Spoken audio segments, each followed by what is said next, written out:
Meus caros internautas, estamos aqui novamente para discutir um pouco de economia em meio a esse turbilhão em que os brasileiros estão metidos. E eu já falei aqui e nós discutimos isso já algumas vezes, e é um assunto permanente, né? A questão dos juros que nós pagamos e que os empresários pagam, por exemplo, né? Que os consumidores pagam, que os devedores pagam, né? Nós temos alguns casos em que instituições financeiras, quando com o menor sinal de inadimplência, passam a cobrar taxas adicionais que somam perto de 24% ao mês, o que é uma espécie de suicídio. É um absurdo, é uma coisa que não dá nem para nominar, é alguma coisa para conflito e está acabado. Eu gostaria de dizer que boa parte dos nossos problemas vem da taxa de juros, que está, a taxa básica do Banco Central está em 14,25 ao ano, a maior taxa básica do mundo, né? E nós não podemos nem comparar com a taxa básica de outros países, que são taxas do setor privado, são taxas muito, muito menores, né? Nesta semana, um colunista do Estadão, o Amir Cair, que é um financista muito competente, ele nos forneceu alguns cálculos. Ele diz o seguinte: 96,9% do déficit do governo federal é causado pela Selic. Ou seja, o próprio governo, né, como eu já tenho dito muitas vezes, o próprio governo dá um tiro no pé quando aumenta o seu déficit público de uma maneira tão, digamos assim, estrondosa através da Selic. Ele nos dá alguns números. Por exemplo, o seguro-desemprego custa ao governo 1,1 bilhão. 1 bilhão, benefícios previdenciários diversos custam 6,3 bilhões e despesas sociais várias 7,9.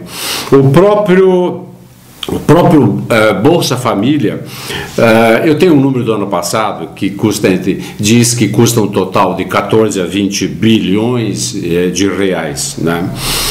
Mas aqui que está uma situação interessante. No meio desses números todos que nós estamos aqui, se destaca um número especial: os juros da dívida pública, que custaram 116 bilhões de reais. Nesse caso, o governo alega que precisa de 32 bilhões de reais e vai pagar aos nossos queridos banqueiros, os nossos afáveis e discretos banqueiros, 116 bilhões de reais. Nós estamos aqui hoje para conversar com um nosso amigo, um empreendedor, um educador e também que é o reitor do Centro Universitário FACVES, que é o professor Giovanni Brering. Eu gostaria de dar as boas-vindas ao professor e gostaria de dizer, antes de entrarmos no assunto mais quente, digamos, do nosso dia, o que o professor Brering acha dessa questão dos juros bancários e dessa medida do governo de pagar aos banqueiros 116, né? E por não poder suportar isso, querer agora cobrar mais 32 da sociedade através da CPMF, que nós todos odiamos cordialmente. Professor Giovanni, muito bem-vindo. Eu gostaria de perguntar, então, qual a sua impressão dessa situação irracional do pagamento de um juro tão grande quanto esse? E, ao mesmo tempo, a intenção de cobrar mais 32 bilhões da sociedade. Bom, professor Hildebrando e aos internautas que lhe acompanham aqui no seu trabalho, eu quero dizer que a minha visão, enquanto empresário, é de que os juros eles deveriam estar num patamar de investimento. E o que nós encontramos hoje no Brasil não é esta situação. É muito difícil se encontrar um empresário disposto a captar recurso nestas condições e transformar esses recursos em algo que seja produtivo, lucrativo.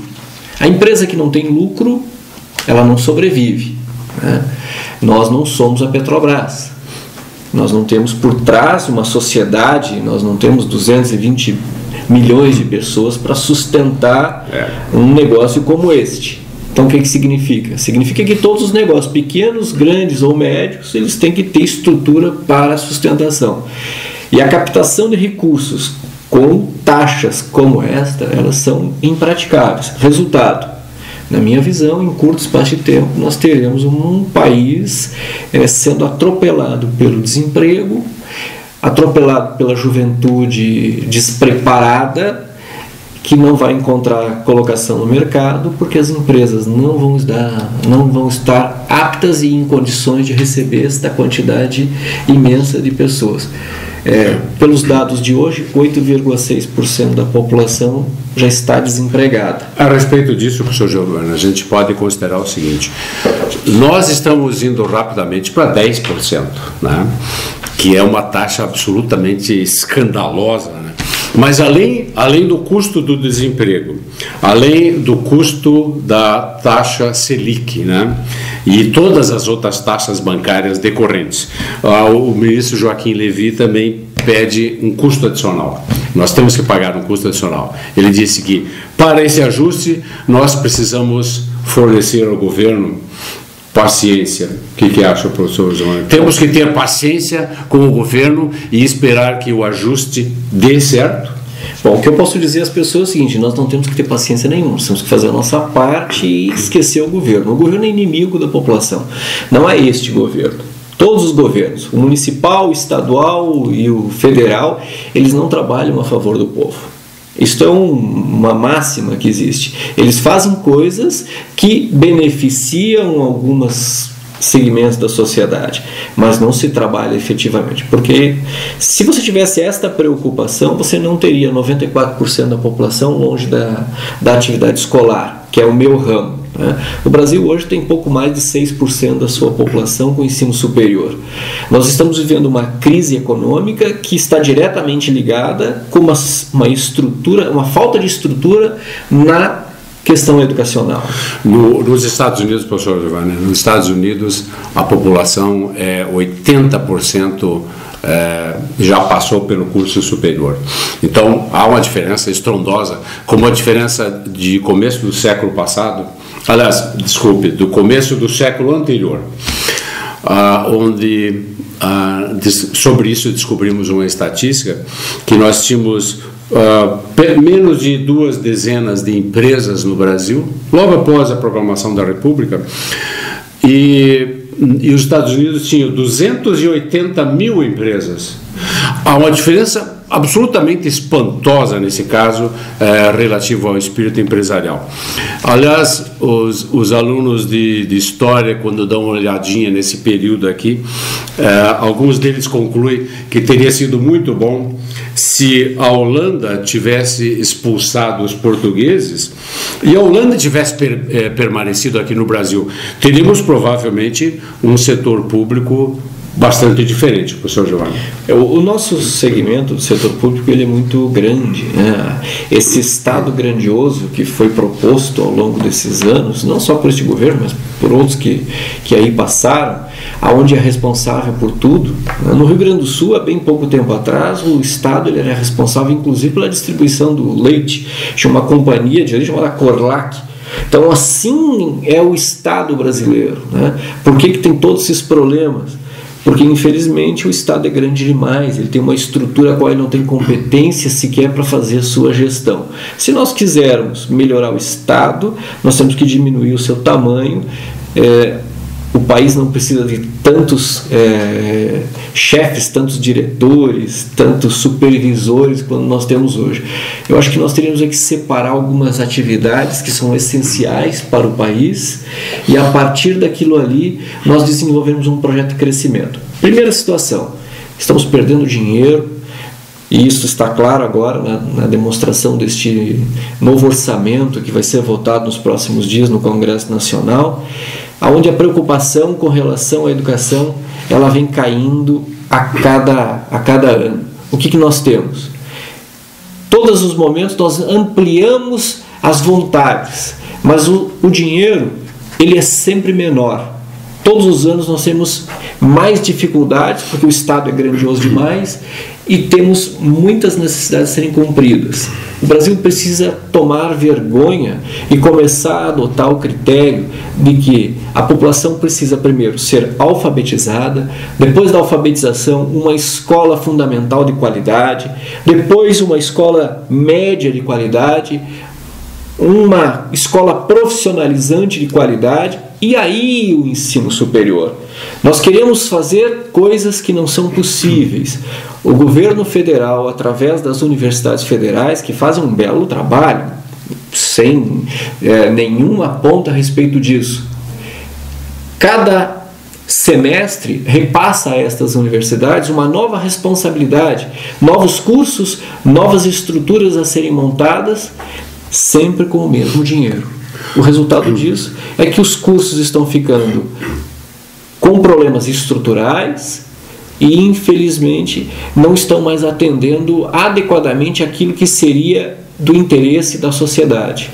Se nós precisamos ter cursos de qualidade em determinadas áreas, municípios, que são considerados importantes para o país, que o Estado busque uma alternativa. Mas primeiro veja se a alternativa a ser colocada naquele município não é resolver o problema do ensino fundamental e médio que ele deixou de lado. Uma das coisas, professor Giovanni, a respeito do o ensino médio, é que o MEC, o Ministério da Educação, tenciona agora implantar um currículo único para o segundo grau. Uma coisa que já existe em muitos lugares, né, em muitos países, e aparentemente tem, digamos, produzido bons resultados. Qual é a sua opinião a respeito de unificar currículos em todo o Brasil, ao invés de termos uma miscelânea administrada aos alunos, uma tremenda colcha de retalhos que produz resultado muito diferente, digamos, no Maranhão, ou em Minas, ou em Santa Catarina? Esse currículo único seria uma boa medida para a educação brasileira, pelo menos a nível de segundo grau, professor? Não. É péssimo. É mais um tiro no pé que está sendo dado por este governo e pelos outros que já passaram por aí.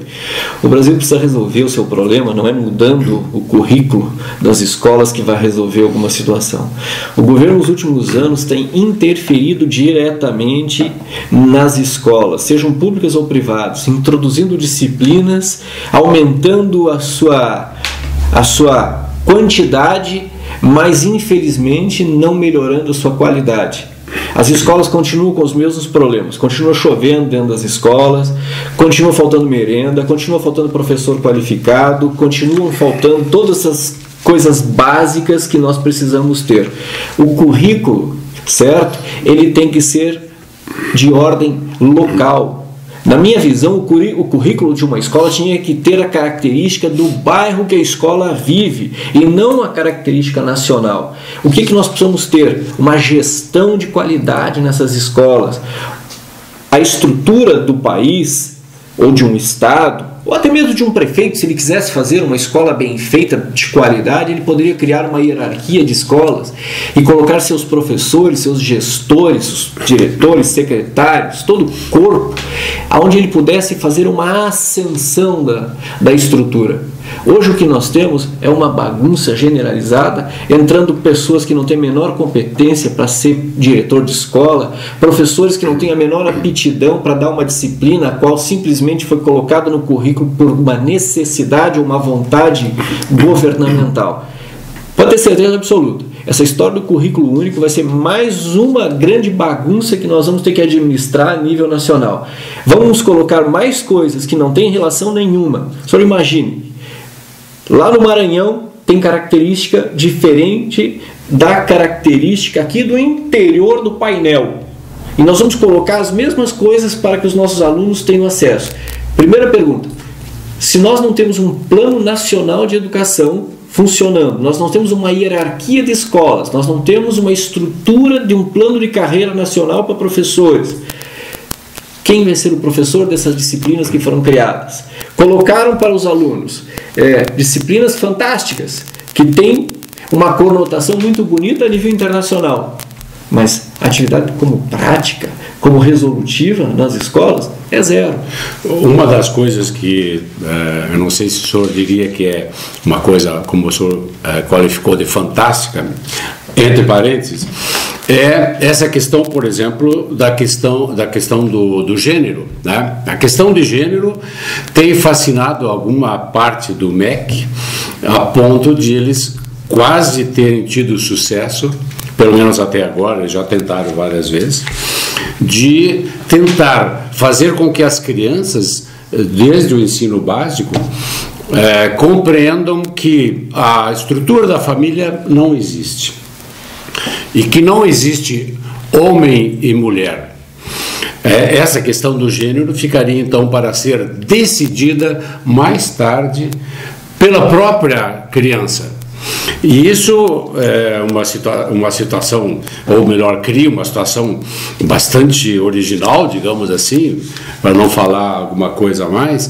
E se a gente pensar de maneira um tanto conservadora, é inaceitável, porque isso talvez destrua as bases ou parte das bases da família. Essa questão de empurrar um currículo único, o senhor vê o risco de que o MEC, através dessas pessoas cheias de boa vontade, inclua no currículo único as questões, por exemplo, de gênero, como está se discutindo agora? Já foi incluído. Essa é uma disciplina que já existe nas escolas, já é obrigatória. Vou incluir outras coisas que vocês podem ter certeza absoluta que não vai contribuir em nada para a melhoria da educação brasileira. Mas a questão de gênero é uma questão fundamental, porque vai dizer para as crianças, numa idade, né, bem tenra, digamos assim, que os papéis tradicionais de pai e de mãe ou de filho não existem. A família em si é apenas um grupo social, sem estrutura, e que a criança tem a liberdade de decidir mais tarde o que significa isso aí.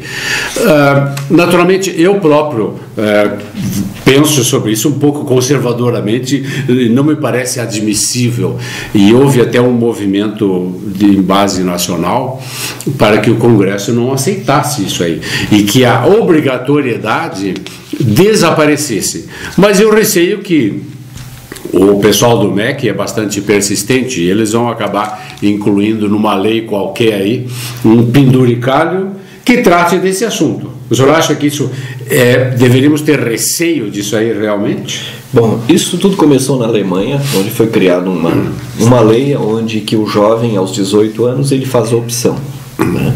Aí ele define a sua condição, se ele é homem, mulher, né? É uma opção. No meu entendimento, como operador um pouco ainda na área do direito, nós temos que mudar a nossa Constituição, porque lá na Constituição está claro que a família é formada pela união do homem e da mulher, né? Então, primeiro nós temos que mudar a Constituição brasileira e dizer que a família é formada por pessoas. É verdade. A hora que nós mudarmos a Constituição, todas essas outras situações que estão sendo discutidas, elas caem por terra. Eu não vejo problema de nós discutirmos isso nas salas de aula, de nós levarmos a bom termo para que as pessoas entendam que as opções de cada um, elas não podem interferir nos relacionamentos da sociedade. Eu entendo que isso realmente nós temos que ter uma clareza enquanto responsáveis pela educação do nosso país, de que nós precisamos viver bem em sociedade, independente das opções que você tem, sejam financeiras, sejam religiosas, sejam futebolísticas, sexuais. Isso é o que menos importa. Importa é você ter uma sociedade harmônica, uma sociedade construtiva, participativa. Mas para isso acontecer, nós temos que resolver os problemas básicos da sociedade, que não estão sendo resolvidos. Nós estamos hoje, infelizmente, discutindo questões de juros, questão de empregabilidade. Existem uma série de situações que estão muito fortes no nosso país. Mas tem algo muito importante, professor Delbrando, que tem que ser levado em conta. Todas essas pessoas que estão desempregadas ou em risco de perda de emprego são quem? aquelas que infelizmente não estão preparadas para o mercado de trabalho. Todas elas. As empresas estão mudando a sua estrutura. Se o governo continuar criando essas alterações para arrecadar sobre folha de pagamento, taxando as empresas vão buscar alternativas que não dependam tanto da mão de obra desqualificada. Esta mão de obra desqualificada é a que vai perambular pelas nossas cidades e será esta que o governo vai ter que meter a mão de novo para pagar Bolsa Família, para criar um outro programa mais maluco ainda que foi aprovado pelo Senado Federal de autoria do ex-senador Suplicy, que é o programa Renda Mínima. Imagine, né, a partir do momento de que seja instalado neste país uma renda obrigatória para todas as pessoas do nosso país. R$5 mil é mais ou menos o que ele calcula que seria a renda mínima. Poxa vida.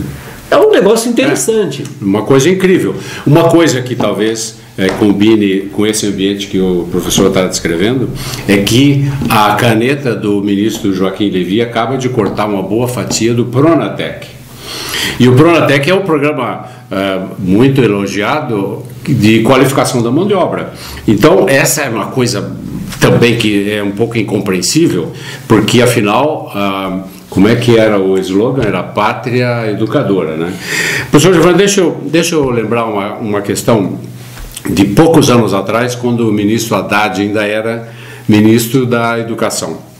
E ele falou uma coisa numa entrevista, falou assim rapidamente, sem detalhar muito, que ao invés de não termos nenhuma instituição de ensino, é preferível ter as instituições, digamos assim, instituições ruins, de baixa qualidade. Ou, em outras palavras, é melhor ter instituições de baixa qualidade do que nenhuma. E isso me lembra, usando uma lógica que às vezes me prejudica certamente, que é o seguinte: se você tiver, vamos imaginar, um posto de gasolina ou muito ruim, ou um hospital muito ruim, ou, digamos, um restaurante, né, de beira da estrada muito ruim, quais são as consequências de termos essas empresas de baixíssima qualidade? Vamos ter, naturalmente, problemas de saúde, intoxicações, vamos ter motores de automóveis fundindo, etc, etc. O que o senhor acha? Essa ideia, por acaso, foi a ideia que gerou uma inflação de instituições? Como todo mundo sabe, por exemplo, em Lages e qualquer outra cidade, existe mais de 25 instituições, em alguns casos 28, se aproximando de 30 instituições, numa só cidade, todas competindo ferozmente pelo estudante. O senhor acha que essa ideia do ministro Haddad, na época, não sei se o MEC já esqueceu essa ideia, o senhor acha que é uma ideia razoável, ao invés de não ter nenhuma instituição, é preferível ter alguma? O que o senhor acha dessa opinião, professor? Bom, eu vou usar as palavras do reitor da USP para dizer que instituição de ensino tem que ter qualidade. E as instituições, elas, se não tiverem um planejamento estratégico para os próximos 50 anos, elas vão desaparecer, sejam públicas ou privadas. E a USP, segundo ele, está na lista para desaparecer em 10 anos. Porque não tem planejamento. Apesar de ter os maiores pensadores no país, ele reconheceu publicamente que falta planejamento para a universidade e para se preparar para as coisas que estão acontecendo. O que nós precisamos? Nós temos que ter investimento na base. O governo federal está gastando dinheiro no lugar errado, os governos estaduais estão gastando dinheiro no lugar errado, né? Não é para termos ilhas de conhecimento isolados. Não, absolutamente. Nós temos que ter uma condição para que as pessoas possam ascender a sua atividade lucrativa, seja como empregados ou como empregadores, preparados para as coisas que existem no mundo. Vamos pegar o caso específico da cidade de Lages. Qual é a escola pública de Lages que prepara o aluno para esse processo de globalização que nós temos aí? Qual das escolas públicas em Lages uma criança que entra no primeiro ano com 6 anos de idade e sai ao terceiro com 18 anos de idade, lê e escreve em inglês?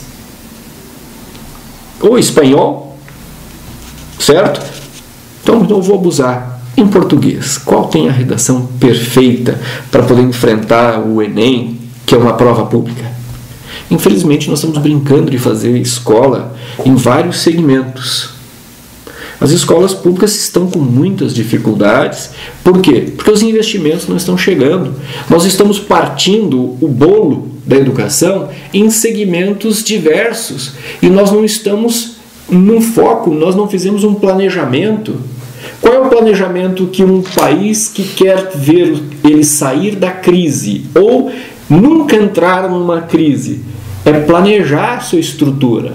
Como é que se planeja?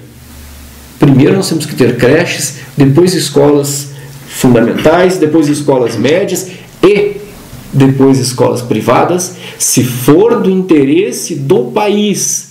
Mas o que nós vemos hoje não é isso acontecendo. Então, infelizmente, professor, o que eu posso dizer para o senhor que essas situações, se o ex-ministro Haddad disse isso, eu não recordo, não tenho esse conhecimento, mas eu posso dizer que se nós fizermos um planejamento neste país e estabelecermos as metas, nós vamos chegar a conclusões bem interessantes. Por exemplo, o presidente aqui da Bolívia, o Evo Morales, disse que ensino superior não é competência do país, por isso que ele não gasta o dinheiro do país no ensino superior, mas ele compra vaga nas instituições privadas no seu país ou em países vizinhos, inclusive o Brasil, para que os seus alunos que estão preparados em condições de ir para o ensino superior ocupar estas vagas. Com isso, ele está construindo, com todas as ressalvas que eu tenho a respeito da sua forma de administrar, ele está construindo um planejamento de futuro para o país dele na área da educação, que infelizmente nós não temos aqui, nem em Santa Catarina, nem em Lages e nem no governo federal. O senhor mencionou a questão da globalização e a questão da língua inglesa, que eu também considero muito importante. Afinal, quase todo o mundo ocidental e o mundo oriental está se dedicando ao estudo e à compreensão e à fala da língua inglesa. Eu lembro que, poucos anos atrás, eu estava lecionando para uma turma de administração e eu cometi a ousadia, professor Giovanni, de apresentar um fluxograma em inglês. Na verdade, o fluxograma em inglês, ele tinha talvez 6 ou 8 palavras em inglês, que eu traduzi para a turma, né? Pois, professor, alguns alunos representando a turma foram à coordenação do curso, que me chamou e me repreendeu, e o coordenador me falou severamente assim: professor, o senhor não vai mais fazer isso, não é? Eu fiquei pensando o que responder, né, numa situação dessa, e eu não sei se eu me acovardei ou o que foi, mas eu disse: está certo, professor, eu não vou fazer mais isso. É uma situação que eu tenho um pouco de vergonha, inclusive, porque isso nos coloca provavelmente na rabeira dos países desenvolvidos. E nós vamos nos atrasar um pouco mais. O senhor tocou também num outro assunto interessante, que é a questão do ensino gratuito. Na verdade, quando você vai visitar uma universidade federal ou estadual, você vai descobrir lindos automóveis novos, inclusive importados e de boas marcas, excelentes marcas. Essencialmente, esses automóveis pertencem à classe rica, né? A classe mais favorecida. Então, uma das conclusões tristes é que o ensino gratuito universitário, ele beneficia a classe rica. E a segunda coisa que me parece uma distorção, eu quero saber a sua opinião a respeito, é que desse ensino gratuito universitário, além de a classe rica desfrutar, nós temos gente de outros estados e outras regiões vindo para Santa Catarina, digamos, né, para se beneficiar da gratuidade daquele ensino, coisa que em outros países não se faz.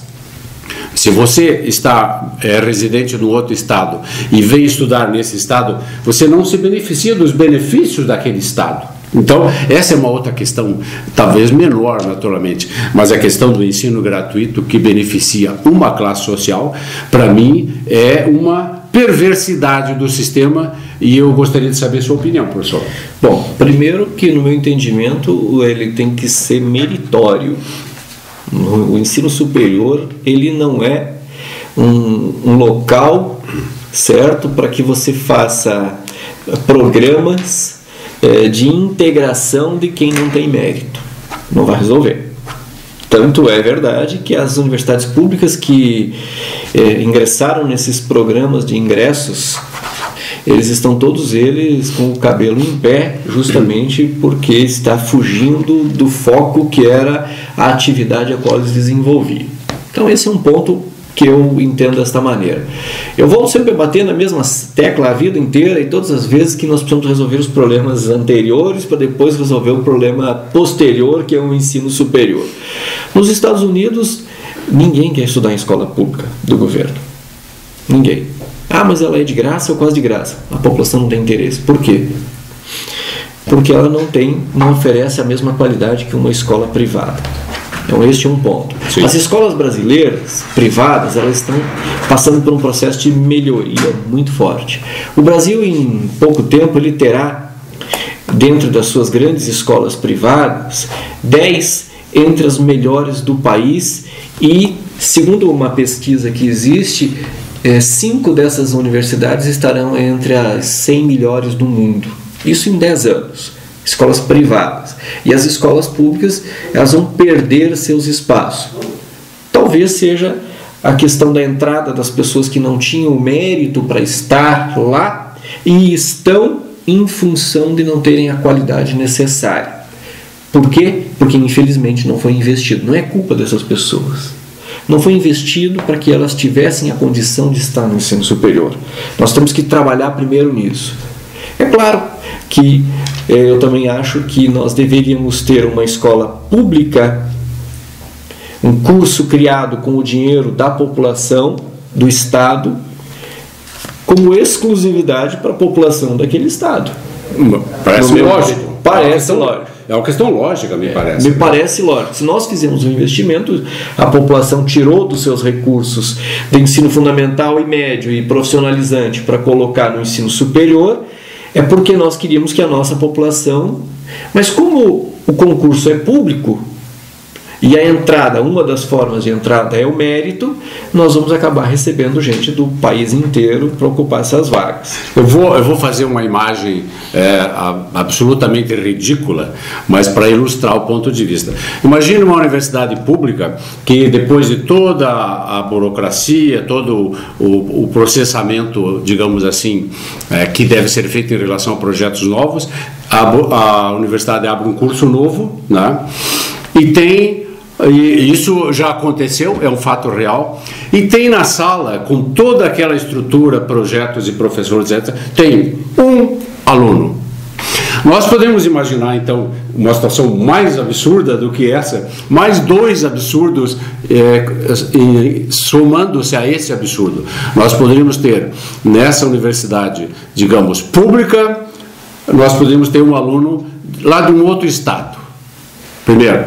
E segundo, nessa universidade pública, que é gratuita, estamos beneficiando uma pessoa de alta classe social, que vem à aula com o seu belíssimo BMW. Então, professor, nós teríamos esse absurdo, um triplo absurdo. né? O triplo absurdo, que é uma pessoa de fora, uma universidade de graça, né? Nós podemos talvez aumentar essa lista, e eu gostaria de dizer que a conversa aqui com o professor Giovanni foi muito prazerosa e nós não conseguimos esgotar o assunto, mas o nosso tempo, professor, está chegando ao final. Eu gostaria muito de discutir com o senhor a respeito da CAPES, sim, da nossa diligente e muito prestativa CAPES, mas nós vamos deixar para uma segunda ocasião. Eu gostaria de passar a palavra para o senhor e para as suas considerações finais, professor Giovanni. Bom, eu só quero agradecer aí a oportunidade de dizer que realmente a questão da educação é um processo de melhoria que nós temos que enfrentar se nós queremos ver o país ter condições de enfrentar esses processos de globalização. A globalização, a abertura de mercados, a entrada de capitais, a saída de capitais, investimentos, ela depende efetivamente da qualidade daquilo que nós queremos desenvolver aqui. Então, para isso, nós temos que ter realmente pessoas preparadas, em todos os segmentos. Mas a preparação mínima o país precisa fazer um planejamento do que ele quer para as próximas gerações. Se nós tivermos isso, eu tenho certeza que nós vamos ter bons resultados. Agradeço a vocês, professor, muito obrigado por estar aqui. E quem quiser conversar sobre educação, nós temos lá na universidade, na Unifavest, várias pessoas que estão preparadas até para responder grandes e boas perguntas. Sem dúvida. Nós temos, professor, o exemplo da Coreia, para a gente discutir, que em um pouco mais de uma geração se transformou num país pobre, bombardeado pela guerra, num país rico. E esse exemplo é um exemplo bastante vívido, mas não é o único. Eu gostaria muito de discutir mais esses assuntos, mas nós vamos ter oportunidade um pouco mais para frente. Eu agradeço a atenção e a companhia dos internautas, mando um abraço para todos vocês e convido para estar aqui no nosso próximo programa. Até lá!